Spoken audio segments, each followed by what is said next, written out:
A esta mesa redonda organizada por Thunder, que es la mayor red de carga rápida y ultra rápida abierta a todos los vehículos eléctricos y bajo el auspicio de la marca Nissan.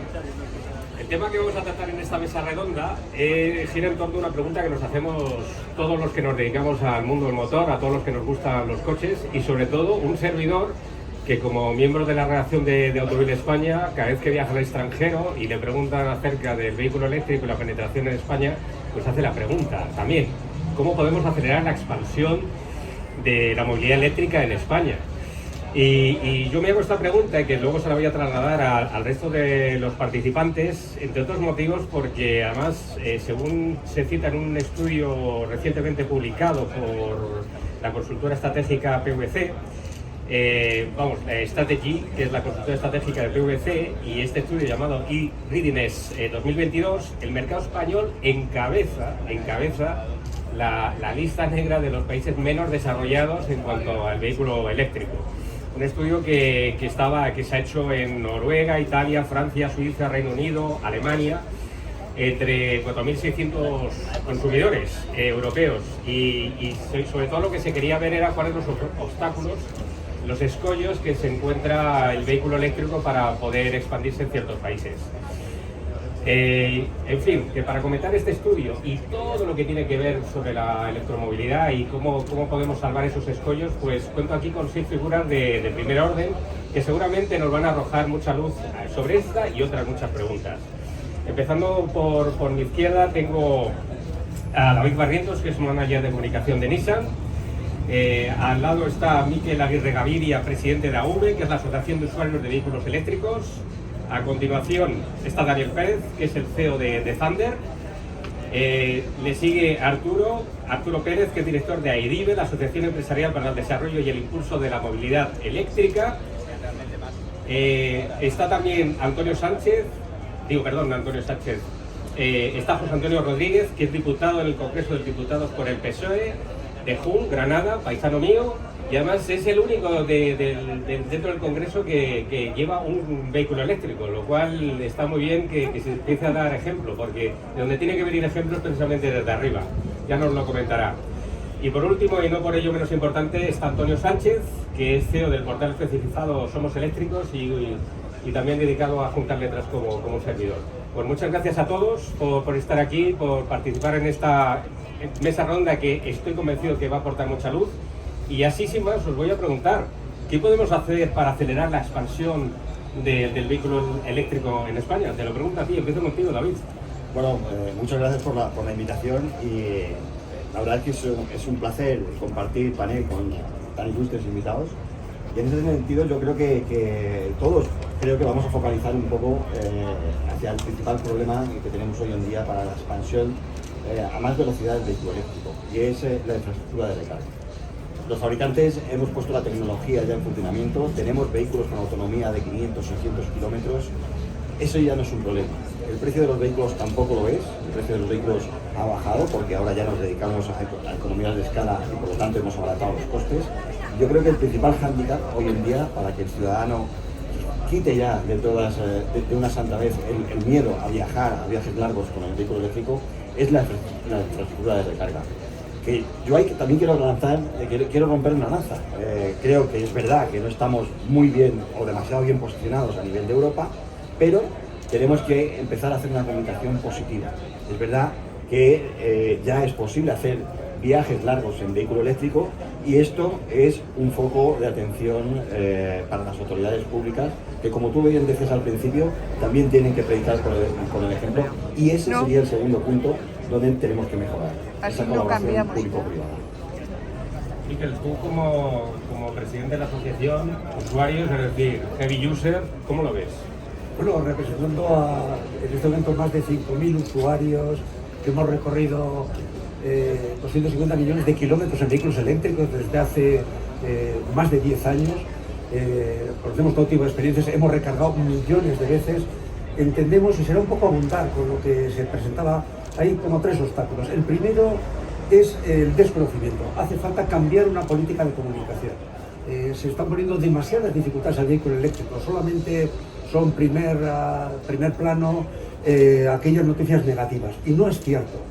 En segundo lugar, por ser breves, habrá tiempo de insistir en ello, quizás todavía el precio de adquisición para el conjunto de usuarios. Ya en las gamas altas de vehículos es preferible y más barato comprar un coche puramente eléctrico que ninguno de combustión, que no tiene ningún futuro. Y además aquí hay que decirlo muy claramente, no hay alternativas para el transporte personal o familiar. El hidrógeno tendrá su destino, pero el transporte pesado, etcétera, los interurbanos, helicópteros o barcos, pero no es una alternativa, no engañemos a nadie. Y para ello estamos sumándonos a iniciativas como la que impulsa a IBIBE y a AER, la Asociación Española de Renting, y hemos trasladado ayer mismo a la Comisión Parlamentaria del Congreso de los Diputados que desde AV queremos que haya un renting social, como se va a poner en marcha en el Estado francés. Y la tercera dificultad, que es quizás menor, es ayudar, y es nuestra misión, ayudar a elegir el mejor modelo para cada caso, para cada familia, para cada circunstancia, ayudar también a elegir la compañía energética, si es posible el punto de recarga, si tienen una plaza de aparcamiento propia o alquilada, y insistir mucho en que haya más cesión de suelo público para que los instaladores y las energéticas puedan poner puntos de recarga, y ayudar en la tramitación de estas subvenciones, que a veces es un obstáculo, programas muy bien intencionados, muy bien dotados, y que están enfadando a los usuarios porque se tardan en recibir las subvenciones un año o más. Pero hay un camino despejado, desde fuera todos los análisis nos dicen que vamos a crecer de una forma rapidísima, nos anuncian escalabilidades impensables, y muy pronto, seguramente el mismo año que viene, las cifras cambiarán drásticamente. Gracias por la invitación también y por darnos cabida en esta mesa. Daniel, tú como parte interesada, ¿cómo ves la situación? Bueno, pues yo veo dos cosas, ¿vale? Por un lado, hablabais de la comunicación y creo que es importante. Los usuarios tienen que conocer mejor el vehículo eléctrico. Hay que hacer una gran campaña de comunicación, porque lo que hay es mucho miedo y mucho desconocimiento. Realmente la gente le da miedo ir a comprarse un coche eléctrico porque no sabe si va a poder cargar. Y la infraestructura existe. Ahora mismo yo he hecho miles de kilómetros, cientos de millones de kilómetros con un coche eléctrico, me he recorrido España de arriba abajo, incluso por países europeos, y no hay ningún problema en viajar. Es fácil y es sencillo, pero hay un desconocimiento. Entonces, ese desconocimiento hay que trabajar. Y por otro lado, sí que entiendo que hay que reforzar la red. Ahora mismo hay una red de carga rápida con un poquito de carga ultra rápida, y el esfuerzo que estamos haciendo los operadores como Thunder es en crear una red de carga ultra rápida masiva en todo el país para que sea muy fácil viajar por España sin tener que planificar nada.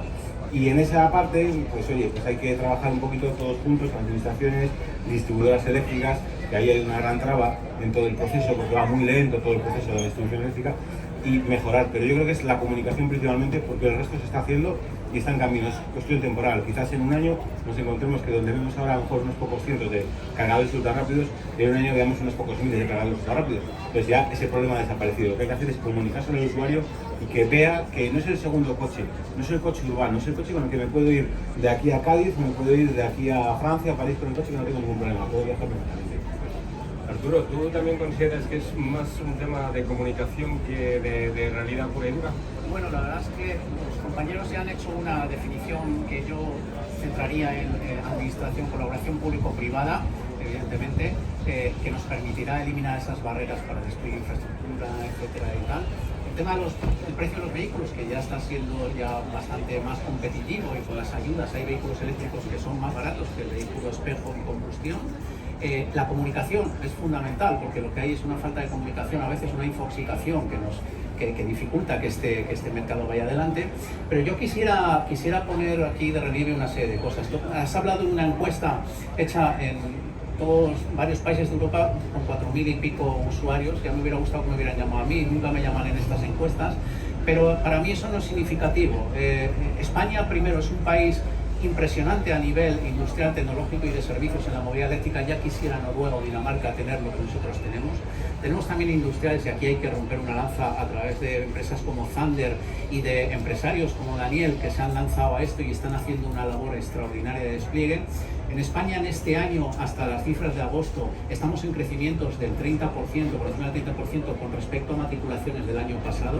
Estamos en comparación con turismos de combustión, al 8% y creciendo, cuando hace pocos años estábamos por debajo del 1%, ¿no? El crecimiento que estamos teniendo es impresionante. Y hay que tener en cuenta una cosa con lo de las infraestructuras, y lo decía muy bien Daniel y lo apuntaba también David. No es una cuestión de matemáticas, no es una cuestión de tantos habitantes, tantos puntos de carga, es dónde poner infraestructuras de recarga, la ubicación y la tipología de las infraestructuras de recarga. En España se puede viajar ya con vehículo eléctrico, hay cada vez mayor despliegue de infraestructuras de recarga, cada día se ponen más puntos de recarga, y yo creo que tenemos que tener en cuenta, y muchos usuarios pues ya viajamos sin problemas, y esa infraestructura irá creciendo en función de lo que vaya creciendo el parque. Por lo tanto, yo creo que el mensaje que tiene que salir de aquí es que la movilidad eléctrica, yo creo que ya no tiene barreras a superar, sino mejoras a introducir en todos esos retos, pero que hoy en día el vehículo eléctrico es una realidad, se puede viajar, se puede adquirir vehículos eléctricos y además se ahorra. José Antonio, tú como político, como único representante de la clase política, ¿cómo lo estás viendo? Porque parece que algunas veces la clase política es la que se convierte en el pim pam pum de toda esta situación. ¿Tú crees que, y además teniendo en cuenta que eres del partido que está gobernando a nivel nacional, se está haciendo lo suficiente? ¿Crees que esta percepción que hay, no tangible, sino la percepción que hay de que España está a la cola es así? ¿Se está haciendo lo suficiente? ¿Se podría hacer más? Bueno, ¿quién no tiene, se oye, ¿no? ¿Quién no tiene un cuñado en su vida que dice que no va a llegar nunca al destino con un coche eléctrico y que eso no sirve para nada, ¿no? Yo también tengo siempre un cuñado, ¿no? Pero cuñados hay muchos, pero datos también, ¿no? Hemos analizado 1.728.000 personas en España en redes sociales, en medios sociales, en todos los medios sociales, y el 59,8% piensan que no llegan a un destino. O sea que el coche eléctrico te impide viajar, te impide desarrollar tu vida, salvo que estés en una ciudad o en un entorno cercano, ¿no? Y el resto tiene sus dudas, pero convencido solamente está el 23,2%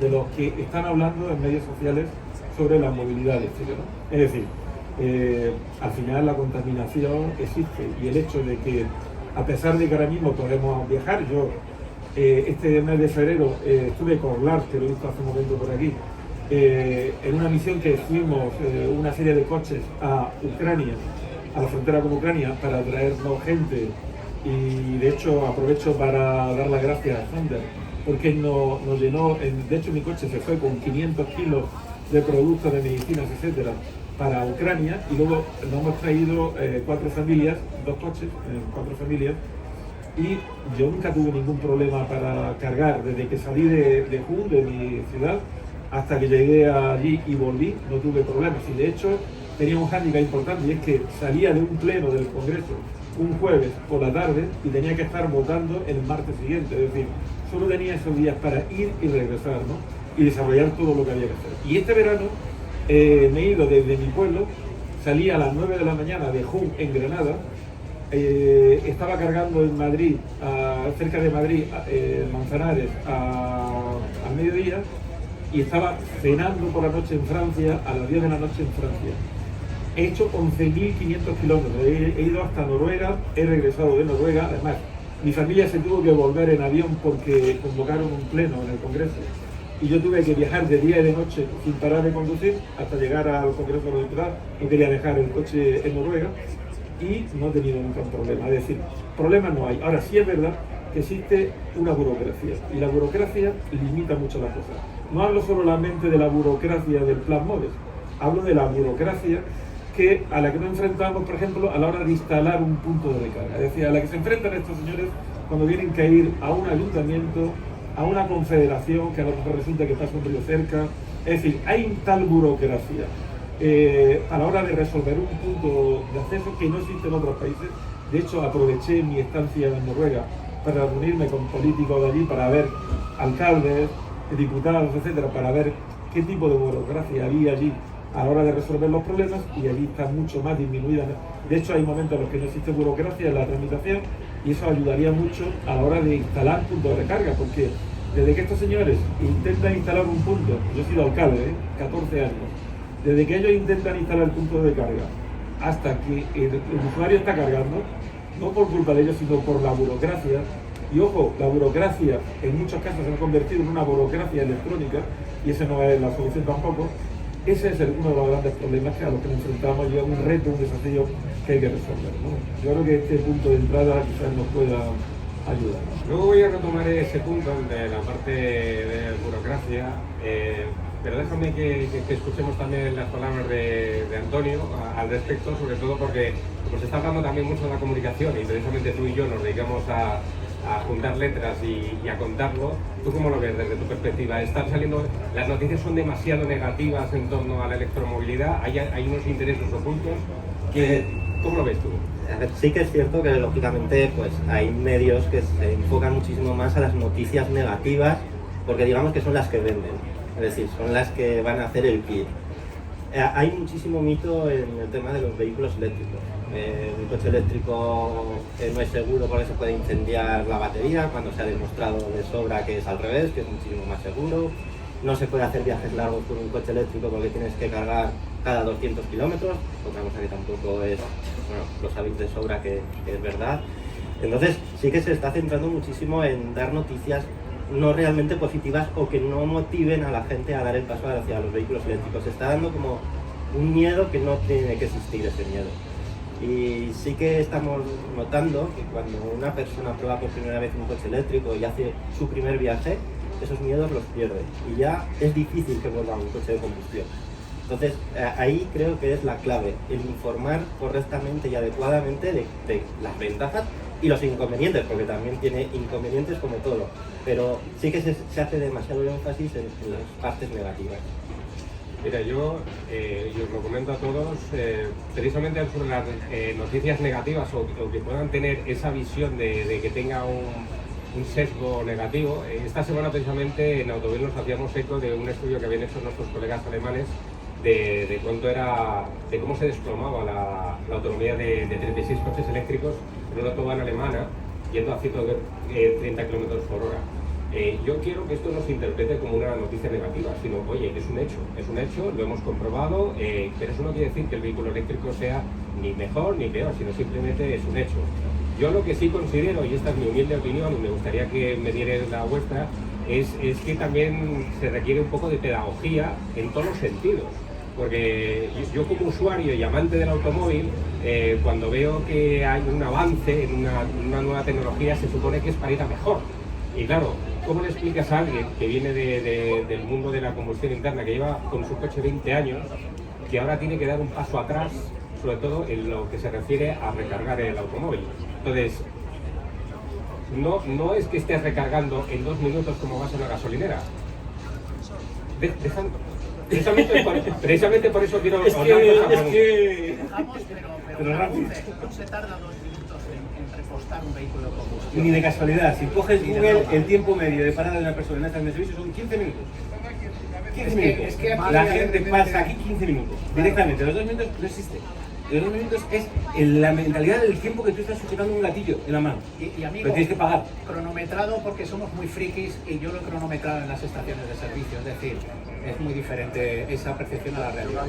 Permíteme que se ha hecho ese estudio, tú dices, se ha hecho un estudio de 30 y tantos vehículos eléctricos en una autovía a 130 km por hora, coge los mismos coches a 140 km por hora, a ver cuánto tiene el tanque de combustible, ¿no? Pasa lo mismo, al final es lo mismo. Entonces, yo creo que tenemos que empezar a dejar de hacer paralelismos y comparativas entre uno y otro, porque si hay un reto y hay algo que puede llevarnos hacia un mundo mejor, es la electrificación. La electrificación es un avance en todos los sentidos. Cuando tú quieres conectar e ir al siguiente paso, que es la conectividad en la industria de automoción, tú necesitas la electrificación sí o sí.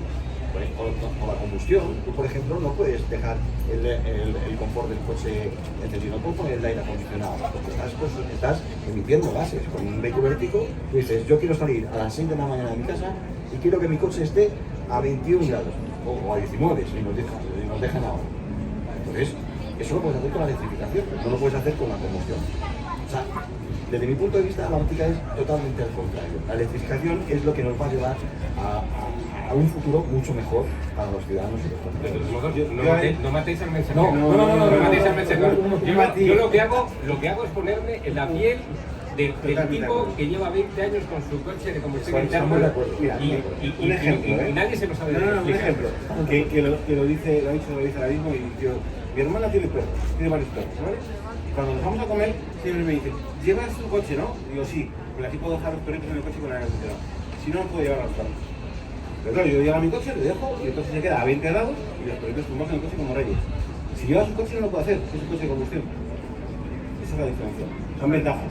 Yo quiero desde una asociación sin ánimo de lucro, de voluntariado, pero con una gran experiencia, ligar eso de paso atrás. Todos son pasos adelante, o sea, todos.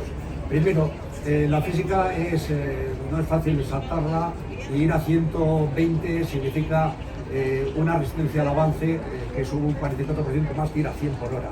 Es decir, en el coche eléctrico, como la eficiencia es de más del 80%, cuando en cualquier coche de combustión tras 100 años de evolución no llega al 20%, sí que se nota más el cambio social, pero aprender a conducir como ciudadanos para tener una sociedad que respira mejor, un planeta que puede sobrevivir, son todo ventajas. Y luego, que yo sepa, nadie tiene en su garaje un cargador, un bodelique de gasolina. Nosotros salimos cargados de casa en muchos casos. Si se alivian los problemas de suelo público, de burocracia que se ha citado, no hay ningún problema. En este momento el despliegue de puntos rápidos y el mantenimiento de puntos rápidos, donde Zunder, por ejemplo, funciona bien, no solo desplegar, sino mantener, es mucho más rápido que el de vehículos eléctricos. Cada vez es más fácil. Tenemos coches de 10 años de autonomía. El que prueba un coche eléctrico no vuelve. Cuando tiene que alquilar algo de combustión, dice, aquí sí que me he ido a la nostalgia de años atrás. Y somos todos conductores que llevamos, algunos llevamos más de 50 años conduciendo, somos apasionados de la movilidad, y de paso atrás no lo vemos por ningún lado. La seguridad, además caminamos hacia un mundo donde los coches van a estar más compartidos. Es decir, el coche está en este momento, la media me parece que es el 97%, el 96% están aparcados. Hay que empezar a compartir coches, deben estar conectados, deben estar actualizados. Nuestros coches se actualizan, están perfectamente a llegar a una electrolinera, se ponen a calentar las baterías porque para acelerar el proceso. Y el problema que tenemos los que hemos visto esta evolución durante varios años es que ahora ya no hay tiempo de tomar un café. Y vemos a los de combustión que están todavía allí. O sea, esto nada. Pero sobre todo salimos cargados de casa. Y por último, queremos agradecer también a la clase política y estamos pidiendo que se sea más, no más agresivo, que haya una apuesta más decidida. Y España tiene una buena posición, como señalaba Arturo, en el sentido de que nuestro mix energético es sumamente saludable, igual no tanto en algunas islas por su aislamiento, como en Canarias, pero aquí la transformación al vehículo eléctrico hace que el consumo real de los vehículos eléctricos sea contra fotovoltaica, contra eólica y así contra otras fuentes de energía. O sea, España está en una perfecta posición para dar un crecimiento altísimo. Y falla de nuevo comunicación, pedir más voluntad política y decir a los políticos que la ciudadanía y la parte de la ciudadanía que queremos que sean más proactivos, o sea, que eviten estas licitaciones de suelo público de municipios pequeños que impiden que los instaladores pongan en marcha, y vemos con desesperación que este punto que sería magnífico. Y por último termino, un régimen sancionador. Hay decretos como el 29/2021 que exigen que al acabar este mes se instalen decenas de miles de puntos de recarga en gasolineras, en todos los parkings de centros comerciales, y se están saltando la ley, José Antonio, porque no hay un régimen sancionador y porque saben, y es lo que pedimos ayer a la comisión, y estamos pidiendo una comparecencia que parece que nos van a conceder para exigir que se cumpla la ley. O sea, no es tanto la clase política, sino el grado de cumplimiento luego de los distintos agentes. Y entendemos que hay inercias. Pero atrás nada, todos adelante. Creo que no vamos a ganar moderador, evidentemente, pero sí creo que Gaby ha puesto el ojo en el punto, ¿no? O sea, es verdad que mucha gente piensa lo que ha dicho Gaby, piensa que el coche yo tardo menos en repostar y demás. Entonces, creo que el punto es, Gaby, tenemos que hacer una mejor comunicación y una más comunicación. Falta comunicación del vehículo eléctrico hacia el usuario. Porque hay desconocimiento y porque la gente piensa que tú sales vacío de casa y que tienes que cargar. Pero sin embargo, tengas cargador en casa o no tengas, que puedes que tengas cargador en casa, no es necesario. Puedes dejar el coche cargado en la vía pública, que hay cargadores en la vía pública por la noche, puedes dejar el coche cargado y cuando te levantes por la mañana y coges tu coche, sales con 400 kilómetros de autonomía. Ha pedido el cuerpo hacer una parada antes de 400 kilómetros, porque esto que la verdad que te lo pide. Yo el otro día cogí un coche de la competencia vuestra que hacía 600 kilómetros y a los 400 kilómetros estaba deseando buscar un punto de carga para pararme y bueno, aprovecho y de cargo porque ya no aguantaba más en el coche. O sea, 3 horas y pico conduciendo, ya es cansado, terminas agotado y empezar haciendo pero para. Las autonomías están, hay que comunicar al usuario. Porque comunicar eso es lo fácil y lo sencillo. Es lo que nos falta hacer, es lo que tenemos que trabajar, comunicarlo para que el usuario lo vea. Una vez que el usuario lo vea, la velocidad no va a ser lenta, va a ser una velocidad enorme. Yo cuando hablo con todo el mundo, mi opinión de la adopción del vehículo eléctrico es que va a ser binario, es 0-1. Y es como está demostrando. Yo cuando veo las gráficas de venta de energía en nuestra red de carga, año a año multiplican exponencialmente, es un crecimiento exponencial. Y nos vamos a encontrar que en los próximos 2 años seguramente pasemos a unas ventas enormes. Pero es así, es natural, pero la gente tiene que conocer. Luego el tú a tú, la voz a voz hace mucho, la gente comunica mucho, pero lo más importante es la comunicación que tenemos que hacer desde todo el sector, porque es lo importante, y los medios de prensa comienzan a hacer esa comunicación y dar la realidad, que a mí me parece muy bien. Yo cuando he grabado vídeos en mi canal de YouTube, yo he dicho vídeos realistas, yo no cuento el coche ni las autonomías que ponen en el papel. Yo me cojo el coche, me hago un viaje de 1000 kilómetros y cuento lo que pasa en el viaje de 1000 kilómetros. Y así la gente ve la realidad. Y yo no voy, o sea, está muy bien que es más eficiente ir a 100 por hora, pero yo voy a 120. Y a 120 reales, o sea que el marcador a lo mejor se marca a 127. Pero yo cojo el GPS y pongo 120 y pongo el coche a 120, porque no es que es mucho, pero pongo 120. Y hago el viaje así, y cojo el piloto automático, el conductor, el chip y pongo todo el viaje igual.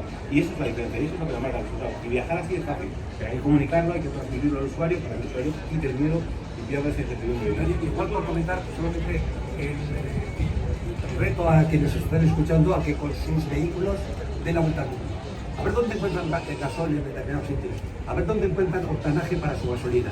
Tenemos usuarios de AV que han dado 2 veces en el año 2012, hace 10 años, en el año 2016, Rafael de Mestre ha dado la vuelta al mundo, pasando por China, y un coche eléctrico se recarga en los enchufes que hay en todas partes del mundo. Id con vuestro gasoil todo polivalente por ahí, por el mundo.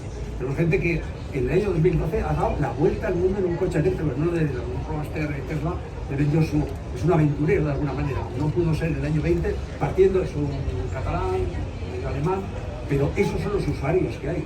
Y, es decir, retemos a los de los coches que no se puede viajar. Este hombre ha dado 2 veces la vuelta al mundo, y más porque la pandemia lo ha impedido por el cierre de fronteras. Yo puedo dar algún dato.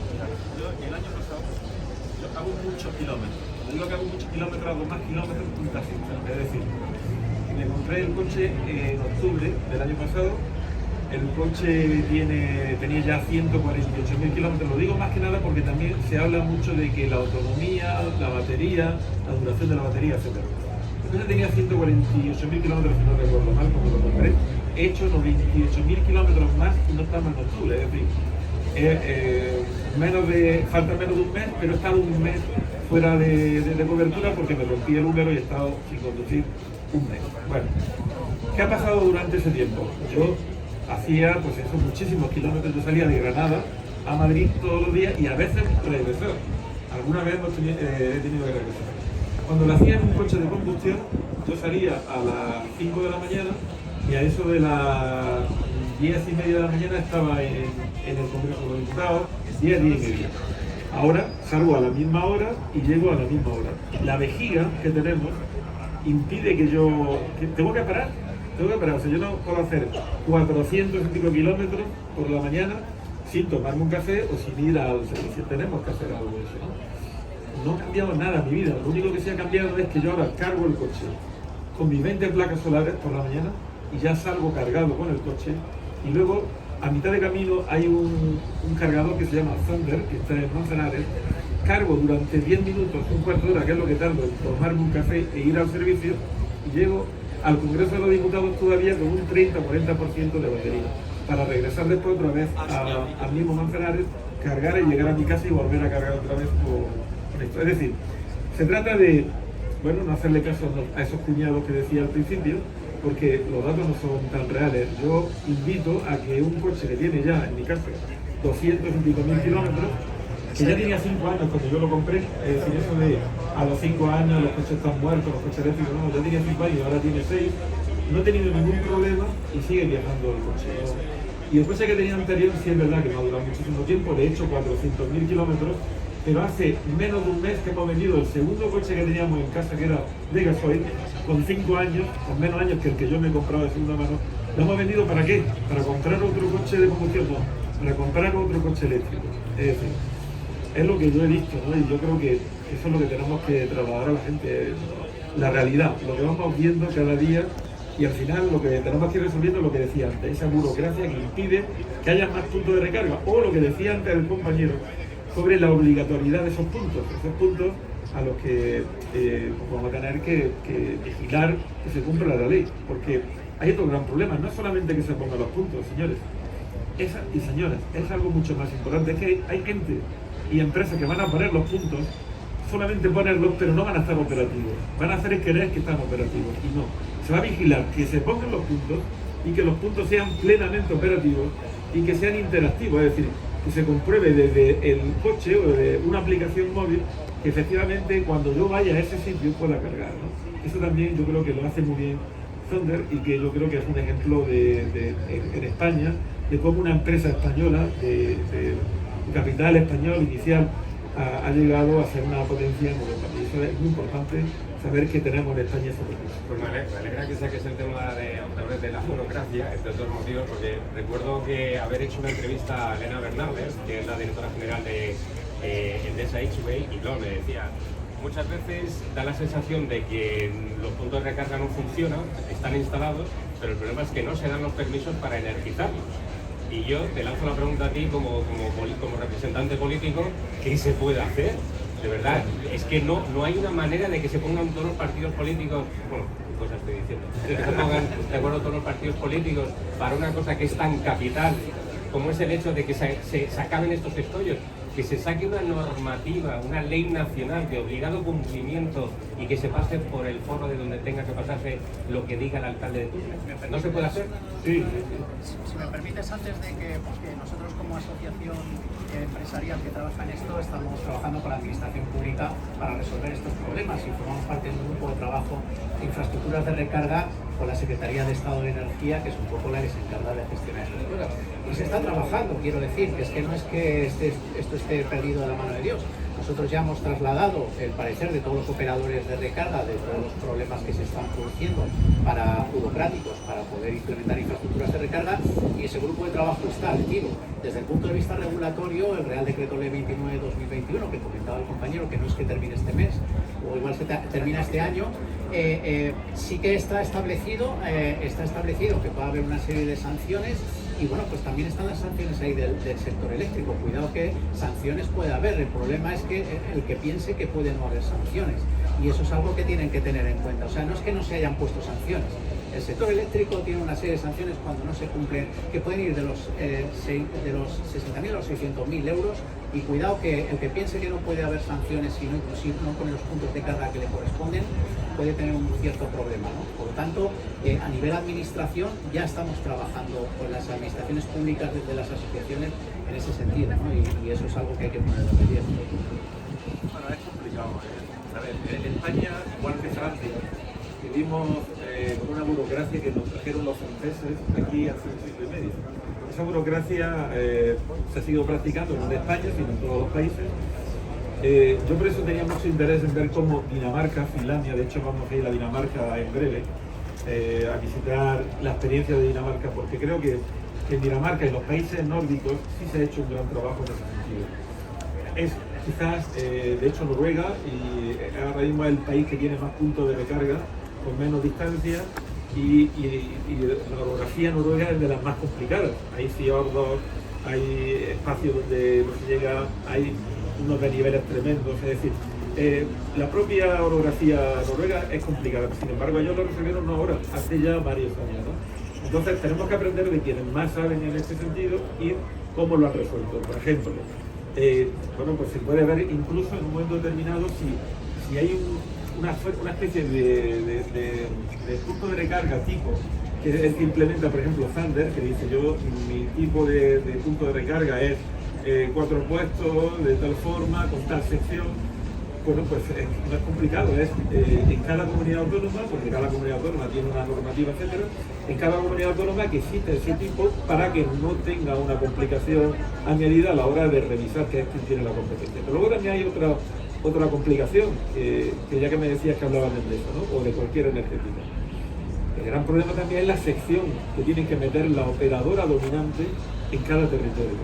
Muchas veces las operadoras no han metido la sección suficiente para que se pueda instalar en determinadas zonas, pues pueda llegar Sander, por ejemplo, y conectar, ¿no?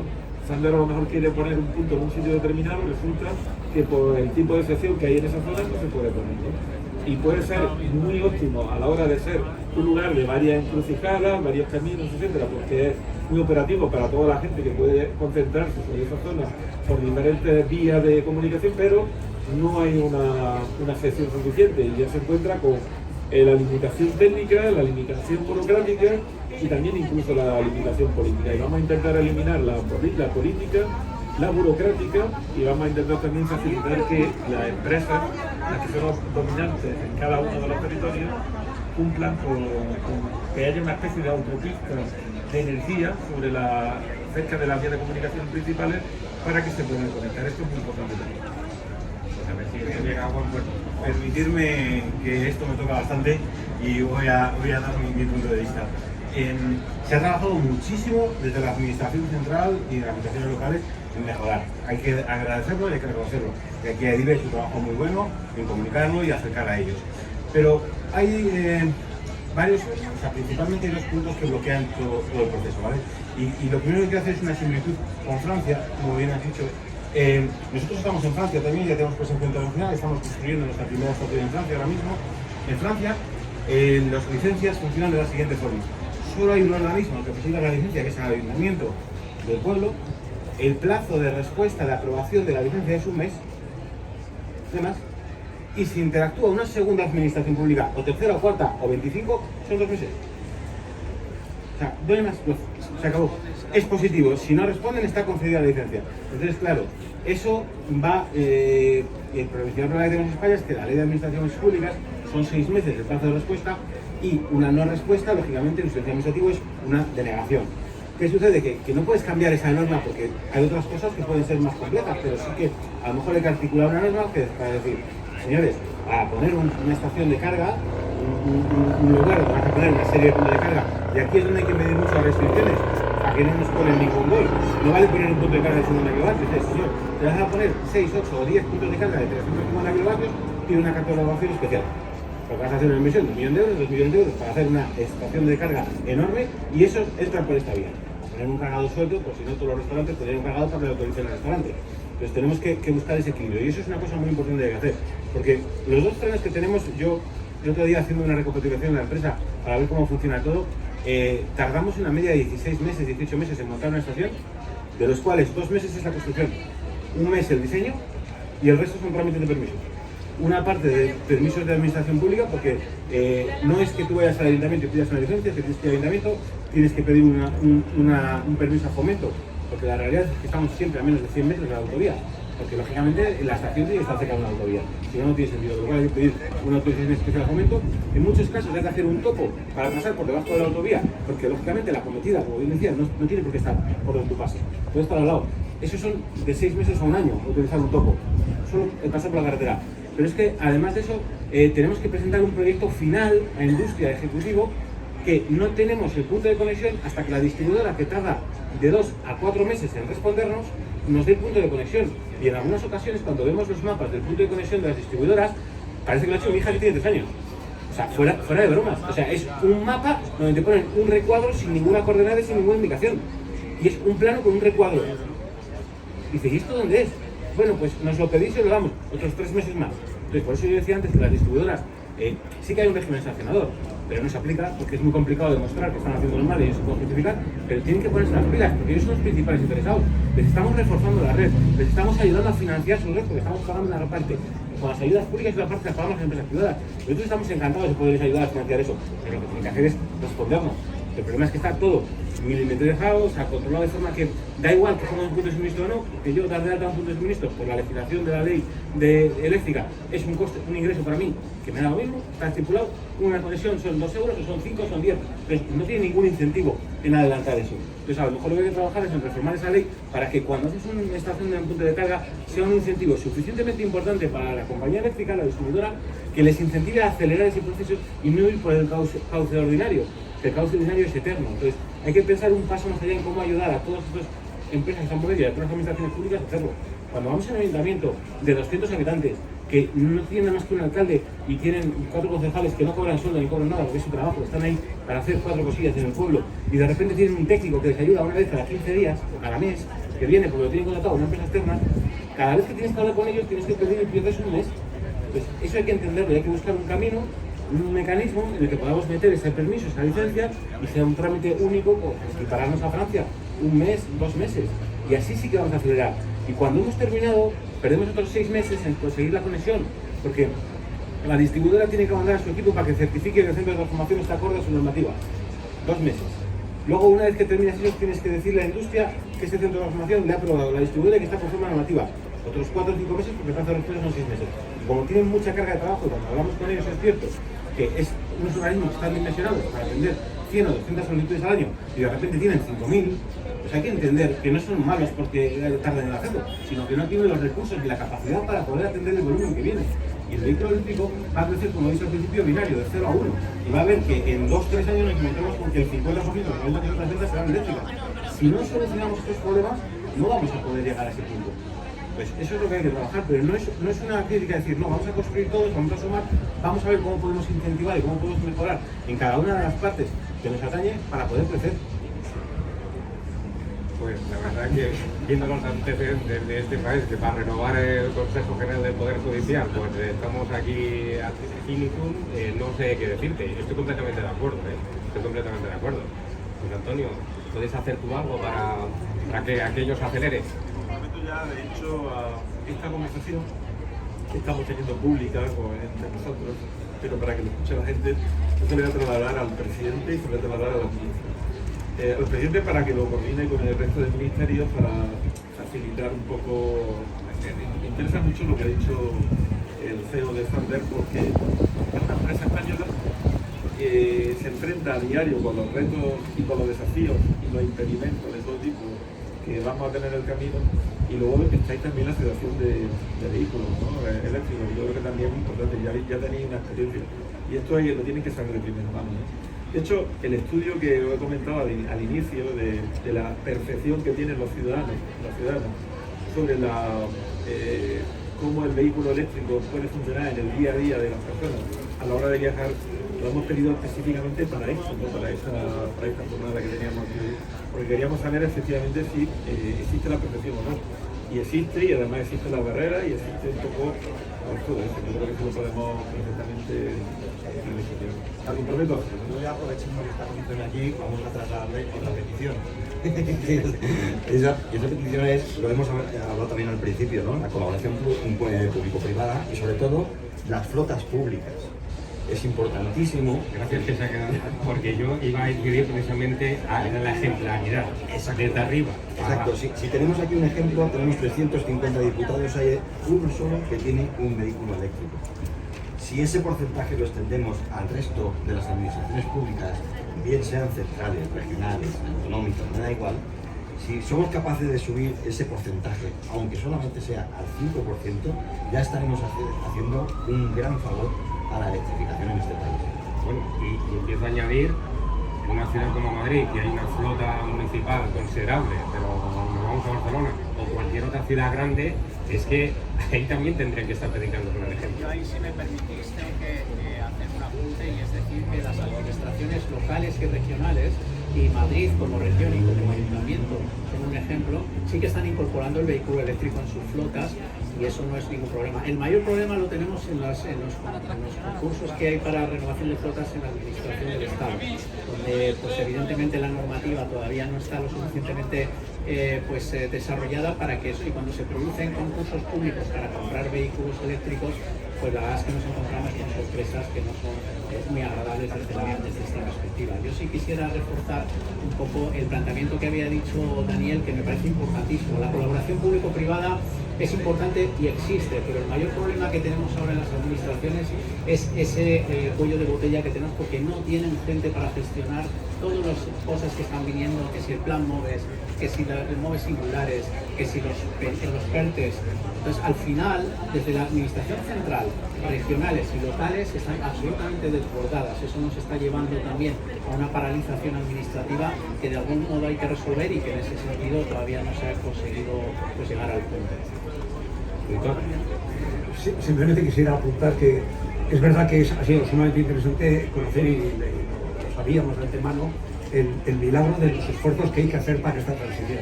Pero finalmente hay que trasladar la opinión que el despliegue de puntos de recarga, con todas estas dificultades que son ciertas, es mucho más rápida que el despliegue de vehículos eléctricos. Es decir, cada vez es más fácil recargar.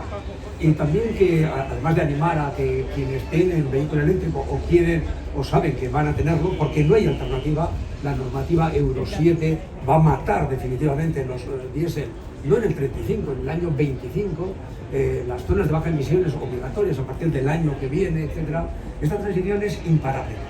Pero sí que queríamos trasladar esa imagen de que se puede dar el paso, y una imagen positiva. O sea, lo mejor es hablar con alguien que tiene vehículos eléctricos, que los tiene desde hace muchos años, y ver que las dificultades, aun sabiendo los esfuerzos que están haciendo, y pedir a las administraciones y a instituciones que tengan en cuenta un factor, la escalabilidad. Esto va a ser muy rápido, esa transición cuántica de 0 a 1. Esto va a ser vertiginoso y no hay que, en este momento, quien tome la decisión de comprar un vehículo eléctrico, y en NOVE asesoramos sobre cuál sería el preferible para cada circunstancia o caso, con qué tipo de energética contratar, o cómo tramitar estas ayudas, o cómo asegurar los vehículos, que son más baratos porque son más seguros, tienen más ayudas a la producción, etc. Este tipo de ayudas animar a la gente a que se acerquen a uve.org. Perdonad, tengo que vender el libro, porque una vez que alguien prueba un vehículo eléctrico, a partir de ese momento dice, ¿pero qué pasa este coche? Esto no acelera, no tengo la disponibilidad de la potencia inmediata, esto echa humos, esto está generando alergias, no somos conscientes. Esto es la historia del tabaco con los filtros. El esfuerzo que hacen esta tecnología diésel para evitar los óxidos de nitrógeno, las emisiones de CO2, que son tóxicas, las micropartículas, están eliminando el planeta. Algún día nos contarán la historia de lo que estamos viviendo. Y los fabricantes, y Nissan es, se habla de Tesla, pero Carlos Ghosn, que fue el líder con el Leaf, que tantos usuarios tenemos en AUVE, la historia reconocerá a los que tuvieron esa visión.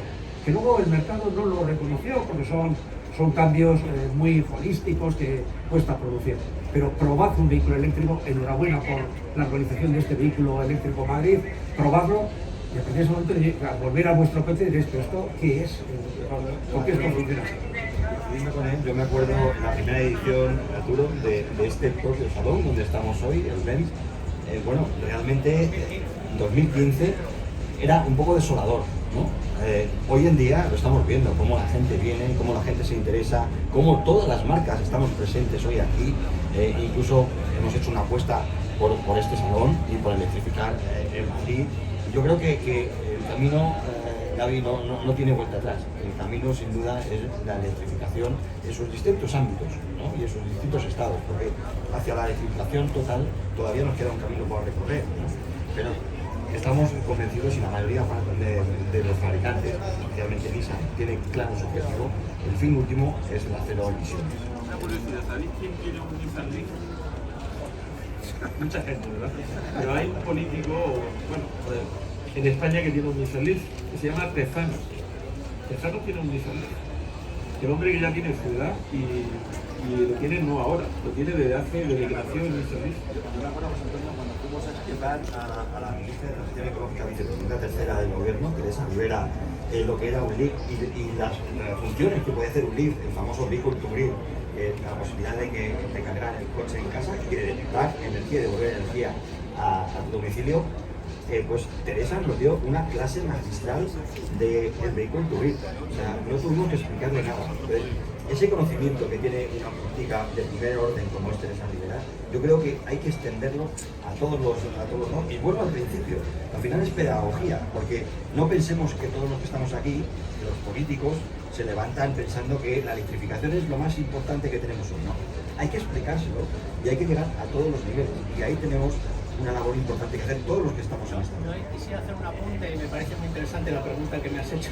No te estamos dejando hablar, pero quisiera hacer un apunte importante porque estamos hablando de descarbonización y efectivamente, ¿no? Es cero emisiones en la propulsión y según el mix energético español el año pasado un 70% descarbonizado, ya tiene sentido, ¿no? Y hacia donde vamos aún más.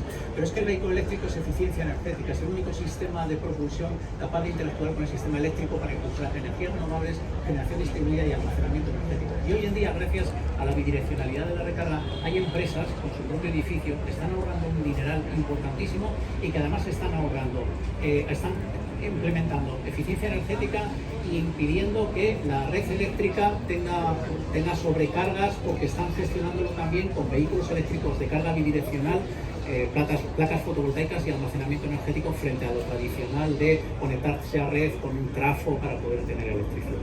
Que quede claro que yo no soy anti nada.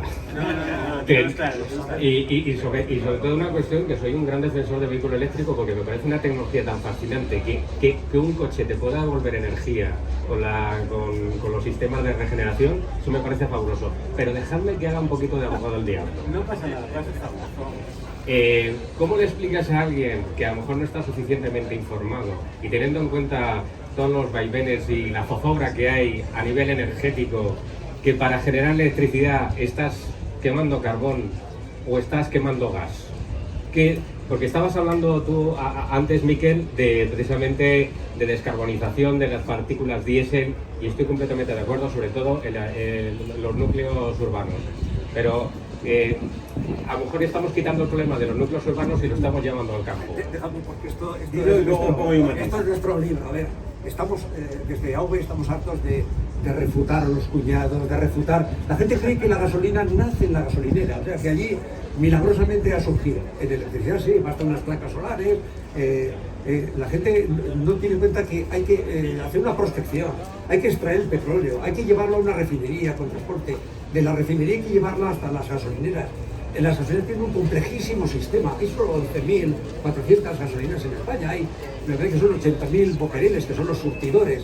O sea, esto hay mucho más de carga eléctrica. Y además y en España, igual en alguna isla de las aisladas de Canarias, por desgracia, el mix energético no es ese 70% descarbonizado porque no están conectadas a la red, pero en España el camino de no dependencia energética, el camino de ser un líder mundial en producción de energía sostenible, energía eólica, energía termosolar o fotovoltaica, hace que, un coche eléctrico contamina 10 veces menos en todo su proceso de producción de baterías, que tiene también es un procedimiento de extracción de litio y cada vez están modificándose, pero con todo es sumamente más beneficioso, no solo para el planeta, sino para la propia salud. Y termino con esto, la salud de quien compra un coche. Yo nunca he tenido un diésel, he tenido 10 coches en 50 años, nunca he tenido un diésel, porque los diésel algún día nos contarán la historia, y quien respira los óxidos de nitrógeno es quien compra el diésel y sus hijos, cuando lo tiene sobre todo en un garaje ahí para el aire acondicionado respirando.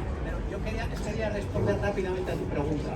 El que quiera tener un coche eléctrico puede a su comercializadora decirle: quiero energía procedente de renovables, como yo lo tengo y como tienen todos los que tengan vehículo eléctrico. Y un matiz más. La pregunta no tiene sentido. ¿Qué quieres? ¿Contaminar un 150% de lo que gastas o un 30%? Con el mix energético actual, sin ir no se nada, 30% o un 150%, es decir, todo lo que consumes lo contaminas, pero encima todo lo que has consumido va a producir. Pero déjame que explique, no lo he explicado bien del todo, porque tú no puedes pedir que tu energía llegue renovable, pero sí puedes pedir a la comercializadora que sea una comercializadora que introduzca el mix energético solo energías renovables. Hay muchas comercializadoras que lo hacen y si tienes un vehículo eléctrico puedes comprometerte con eso. Nosotros desde Thunder toda la energía que se vende en la red es con origen certificado 100% renovable.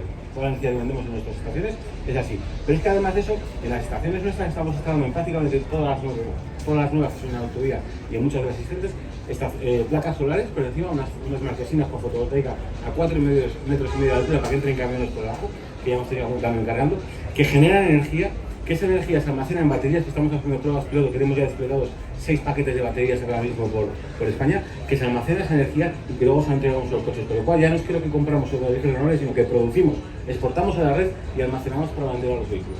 Más preguntas de abogado del diablo. Y quien pregunta no ofende, ¿eh? No, nunca. ¿Cuándo va a ser posible que yo quiera recargar en mi automóvil y solo tenga que utilizar mi tarjeta de crédito? Estamos terminando la certificación en los próximos días. O sea, ya tenemos montados 2 cargadores con un rápido, con terminal de pago para el modo prueba. No se pueden usar por el usuario. Yo creo que esta semana han terminado las certificaciones de REXIS, que es la entidad intermediaria de medios de pago, y posiblemente semana que viene, 2 semanas, en producción puesto. Entonces tú vas a llegar a la estación, vas a terminar el terminal, pasas tu tarjeta o usas el protocolo Plug and Charge que tenemos en Thunder, que hemos sido los primeros en implementarlo en España, que simplemente registras tu coche y con enchufar el coche vale, pues está absolutamente normal, o puedes ir con tu tarjeta de crédito y pagar. Eso ya lo tenemos. Aquí en esta feria tenéis empresas que ya tienen puntos de carga con posibilidad de pagar con tarjeta de crédito, pero también te diré una cosa, es que nos volvemos locos en este país, la gente contrata por teléfono hasta para que le traigan una Coca-Cola y ahora nos ponemos enfermos porque te tienes que meter en una aplicación para poder recargar. Pero yo ahí, Arturo, Sí. soy un punto crítico y entiendo, y yo desde la empresa lo he promovido bastante, pero hemos tardado más de un año en conseguir todas las certificaciones, todos los equipos que tienen que estar en medio de la calle, porque entendamos que ese equipo está en la intemperie, ¿vale? Y tiene que permitir pagar con un teclado, no vale solamente en contactless, porque tú en muchas ocasiones en una carga ultra rápida te puede costar más de 50 euros. Entonces no vas a estar dando 2 veces a pasar la carga, ¿vale? Entonces todo ese desarrollo nos ha costado muchísimo tiempo y ya está. Y yo creo que es básico, porque lo que tenemos que quitar es a los cuñados que están diciendo es que te tienes que registrar, bueno, tú te registrarás si quieres. Si luego quieres un descuento o quieres conseguir una promoción, te registras. Pero si no, no pasa nada. Ya con tu tarjeta la pasas y se acabó. En todo caso, la pregunta es oportuna, pero en este momento hay muchos vehículos eléctricos que es, lo ha citado Daniel, es llegar, enchufar y cargar y se acabó. Con esto termina. O sea, no hablo ya de la posibilidad dentro de poco de no tener que enchufar carga por inducción, porque todavía no, además no sería eficiente y somos sumamente exigentes en que el panorama al que nos enfrentamos es que se van a vender menos coches, que la gente joven no saca carné, el coche compartido, pero los coches van a ser más eficientes y esa dificultad que todavía existe en algunos casos, a propósito regalamos este tipo de llaveros o tokens que permiten recargar en prácticamente todos los sistemas con Electromaps que hemos premiado y también por último en las buenas experiencias que hay que comunicar estamos premiando como asociación a la Diputación de Badajoz, por ejemplo, al Cabildo de Gran Canaria porque están haciendo una gran labor en flotas de vehículos eléctricos, es decir, hay mucha gente que lo hace bien, pero es raro que sea noticia. No queremos sospechar, pero sabemos el peso que tiene la publicidad de los coches de combustión y no sé si esto está obrando en contra de esta ineludible transición. O sea, esto se va a producir y no va a haber quien lo pare, pero conviene que la comunicación sea correcta para informar debidamente a quienes tengan que tomar la decisión en este momento. Antonio, que te tengo muy calladito y quería escuchar tu opinión. Yo en ese punto sí que estoy de acuerdo de que se tiene que facilitar lo máximo posible la forma de cargar un vehículo eléctrico. Quizás todos los que estamos aquí estamos ya acostumbrados a utilizar una app, a ir a un punto de carga y hacer el proceso. Pero todo lo que sea facilitar de llegar, conectar, como si fuese una gasolinera y pasar la tarjeta de crédito, yo estoy a favor de eso, porque muchísima gente pone también como problema, es que me tengo que descargar 200 apps, me tengo que registrar la tarjeta de crédito en la app. Cuando voy a llegar allí quizás no funciona, que es uno de los aspectos que por suerte se está solucionando. En Thunder me consta que funciona muy bien sus puntos de carga y no suele haber problemas cuando vas a cargar, pero hay otras operadoras que es jugártela, es ir y te la juegas. Yo cuando empecé a utilizar vehículos eléctricos en 2017-2016 tenía que hacerme una planificación de distintos puntos de carga por donde iba a ir por si fallaba 1 o 2 o 3. Ahora ya la cosa está mucho mejor, pero todo lo que sea facilitar el cargar, para mí es un paso muy importante. Otro paso muy importante, la burocracia. Yo entiendo que para Thunder debe de ser un quebradero de cabeza, tener una programación de 18 o 20 meses, que no vas a saber si vas a tener un punto de carga disponible, de instalación me refiero, o cuántos vas a tener disponibles. Yo creo que eso es un paso que también se tiene que agilizar muchísimo. Igual que como usuario, las ayudas del plan Moves 3, creo que no es coherente que tengas que esperar un año, año y medio a recibir la ayuda. Tenemos, ya que muchas veces nos fijamos en países vecinos o países que lo hacen bien, ¿por qué no nos fijamos en este caso? Creo que en Francia lo descuentan directamente en el concesionario. No estoy puesto exactamente de cómo es, pero creo que lo descuentan directamente y ya el concesionario es el que lucha o pelea con la ayuda como tal. Tenemos que tener en cuenta que aquí tenemos un sistema de gobierno diferente a lo que es en Francia. Aquí tenemos por la Constitución, esto tiene que ir por las comunidades autónomas y las comunidades autónomas pues imprimen una velocidad diferente a cuando, por ejemplo, gestionaba yo el primer coche eléctrico que me lo compré, todavía el IDAE gestionaba directamente las ayudas y me hicieron el descuento, pero esto tiene que ir por mandato constitucional por las comunidades autónomas. ¿Qué es lo que hemos hecho nosotros desde AIDIVE? Bueno, en primero, pues intentar que las ayudas del vehículo eléctrico, además del MOVES, estén una rebaja en el IVA. Y en segunda instancia, ha habido recientemente un Real Decreto Ley, el 19/2021, que digamos que son beneficios fiscales para la eficiencia energética en edificación. No computan como rendimientos de trabajo las ayudas del MOVES y además hay un 20% de bonificación en el IRPF sobre la inversión. Nosotros lo que decimos es que el vehículo eléctrico también es eficiencia energética, no en la edificación, pero sí en la movilidad. Y lo que hemos propuesto al Gobierno, a través de la Secretaría de Estado de Energía, es que primero no computen como rendimiento de trabajo esas ayudas y que además haya un 20% también de descuento en el IRPF por el precio del vehículo. Eso ayudaría enormemente a llegar a los objetivos de 5 millones de vehículos eléctricos en 2030 que prevé el Gobierno. Bueno, está llegando ya Por ver cómo se embarra la información de los vehículos eléctricos, es cierto que puede haber 40 aplicaciones para recargar, pero ningún usuario tiene más de 2 o 3. Hay quien tiene solamente una. Es decir, hay centenares de bancos, pero nadie lleva 3 tarjetas de crédito, o 4, o 200. Cada uno lleva la suya, la preferida, igual una segunda para una ocasión. O sea que hay todo, no queremos hablar de ninguna conspiranoia, ¿no? Pero hay todo un ánimo de... Hacen falta 200 aplicaciones, nadie tiene 200 aplicaciones, o sea, la gente tiene sus preferidas. Hemos votado a la apertura de la red de recarga Tesla, que es llegar y enchufar, ¿no? Es que no hay nada, ni app ni nada. O hemos votado también a... Bueno, solo si tienes Tesla. Bueno, es cierto. Bueno, pero ese mismo sistema de llegar y enchufar se está extendiendo. Hemos votado a Thunder, digamos, también por esa facilidad y respuesta a los usuarios. Y hemos votado también a acuerdos que hay entre constructores de coches que se preocupan de la movilidad del resto de marcas, como ese acuerdo que se ha hecho con la red de alta recarga de Iberdrola con Porsche. O sea que no es tan complicado, es decir, que pregunten a los usuarios. Nosotros estamos en una información neutral, es decir, te quieres elegir, ahora hay modelos novísimos que francamente ponen difícil la elección, pero que se pregunten, ¿y esto por esto qué me encuentro? Hay sorpresas a veces no agradables. Hemos tenido problemas históricos que a través de AIDIVE también, con esa comunicación con fabricantes, se han ido solventando, pero todos son ventajas y no conozco a nadie que haya regresado. Este es un camino sin vuelta. Bueno, pues ya ahora os voy a pedir a todos, ya como a base de conclusión y como dando una respuesta a lo que era el centro nuclear de la mesa redonda, era cómo acelerar la expansión del vehículo eléctrico en España, de la electromovilidad. Empezando por ti, Antonio, pues una frase de qué es lo que necesitamos precisamente para llegar a ese objetivo que estamos persiguiendo. Pues básicamente perder el miedo a los coches eléctricos, probarlos, que además en esta ocasión tenéis la oportunidad de poder probar pues, básicamente todas las marcas. Y eso, realizar el primer viaje sin miedo. Sí que recomiendo a lo mejor el primer viaje planificarlo un poco de dónde vas a parar, aunque... Insisto, ha cambiado muchísimo las cosas desde que yo empecé a utilizar vehículos eléctricos a ahora. Es decir, antes había muy pocos puntos de carga y tenías que tenerlos más o menos localizados. Ahora es muchísimo más sencillo, los vehículos ya te proponen distintas paradas, algo que hace unos cuantos años no te proponían, excepto alguna que otra marca, pero creo que ese es el paso, perder el miedo probarlo y que cada uno saque sus propias conclusiones con la prueba. José Antonio. Bueno, en primer lugar, la comunicación. La comunicación es importantísima y la ejemplificación también, ¿no? Desde la administración pública, lo primero que tenemos que hacer quienes somos representantes públicos es dar ejemplo. Yo he sido alcalde 14 años y si yo fuera alcalde ahora, yo lo primero que haría es que toda la flota municipal sería de vehículos eléctricos.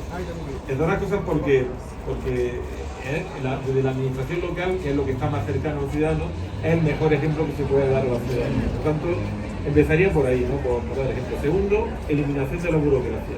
La burocracia que la hemos estado comentando, la burocracia que nos trajeron los franceses en el siglo y medio, que ellos están empezando a resolver. Tenemos que aprender de los países del norte, Noruega, Dinamarca y especialmente también Suecia, ¿no? Ellos han sabido resolver ese tipo de cosas, tenemos que aprender de ellos y verlo. Y luego, la administración también tiene que facilitar otro tipo de procesos, ¿no? Y los procesos, pues, por ejemplo, la ayuda de los planes que hemos estado viendo, pues no puede pasar tampoco lo que ha pasado en Alemania, y esto quiero dejarlo claro. En Alemania la gente compraba coches con ayudas y los vendía en Dinamarca, mucho más caros, ¿no? Y tenía un rédito, eso no podemos hacerlo. El que estemos dando ayuda y lo vendamos en Marruecos, o lo vendamos en Portugal, o lo vendamos en otro país, eso no puede hacer. Pero sí eliminar ese espacio que hay entre que sostiene el plan móvil y se cobra. Eso sí hay que hacerlo y hay que arreglarlo, eso hay que darle un impulso. Arturo. Bueno, en línea con lo que se está comentando, evidentemente comunicación, también ejemplo desde las administraciones públicas, pero colaboración público-privada, que es la que permite resolver todos esos problemas de burocracia, de relación de empresas con la administración, que es lo que permitirá agilizar este mercado. Daniel.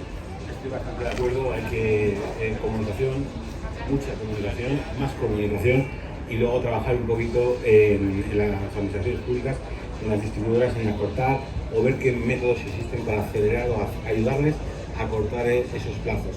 Y hay un matiz que no quería irme sin decirlo, que se ha hablado antes del Real Decreto de los puntos de carga en los parkings. Creo que ese Real Decreto es muy bueno, pero creo que sinceramente y desde el sector es una locura. Son demasiadas plazas de carga las que hay que montar. Los propietarios nosotros también estamos negociando con parkings que quieren instalarlos y es imposible porque los trámites de administración pública son los que son y nosotros no podemos montar. Para poner 100 plazas hace falta un centro de transformación, pero un centro de transformación en 16 meses. Es imposible, o sea, no es posible. Entonces, habrá que buscar un mecanismo en el que se regule eso de una forma ordenada, porque si no lo que nos podemos encontrar es que nos encontremos 100 enchufes tirados en medio de un parking, diga yo cumplo la normativa, pero esto no funciona ni es utilizable. Entonces, está muy bien la normativa, hay que hacerla, quizás haya que regular en tramos, en crecimientos, no lo sé, pero hay que darle un plus porque lo que están haciendo los grandes propietarios de parkings es buscar acuerdos con empresas de cargadores con nosotros y trasladarnos el problema. Oye, un pastor, el problema es tuyo, tú lo tienes que hacer el 31 de diciembre. No, pero bueno, yo no puedo hacer esto el 31 de diciembre. Entonces, eso hay que ver cómo se llega a un método, que al final a lo mejor llega a un acuerdo de decir, mira, este es el proyecto visado, preparado, con todos los trámites, y esto se va a ejecutar en 16 meses, 14, 24, y ya está, con eso ya está cumplido, y se va haciendo el proceso en los trámites que tenga. Pero que no sea sancionar por sancionar, porque una vez que hagamos la sanción, ya está, la he pagado y se acabó.